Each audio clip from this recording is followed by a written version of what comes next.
काटेच्या वाडीचं घर हे शारदाबाई पवार आणि गोविंदराव पवारांचं घर आहे। तिथे माझ्या काकी आशा काकी राहतात। मी जन्मापासून या घरात राहते आणि मी आशा काकींना नमस्कार करायला आले होते। मी काटेच्या वाडीला जेव्हा येते ते सगळे वारीच्या वाढणं वगैरे त्यांचं चाललं होतं, ते त्याच्यात व्यस्त होते। मी गेले, काकींना नमस्कार केला, काकींना भेटले, सुनेत्रा वहिनींच्या आई होत्या, त्यांचं दर्शन घेतलं, त्यांना नमस्कार केला आणि मी निघाले। पण का आदरणीय पवार साहेबांचा कार्यक्रम आहे तर मी त्या दोघींना म्हणजे सुनेत्रा वहिनींच्या आईंना आणि आशा काकींना दोघींनाही नमस्कार केला।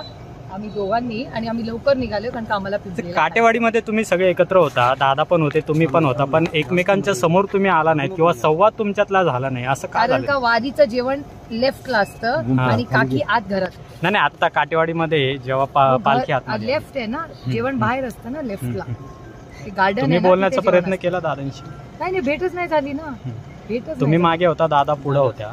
नाही लेफ्टला होते, वारीचं जेवण चाललं होतं आणि काकी वेगळ्या ठिकाणी।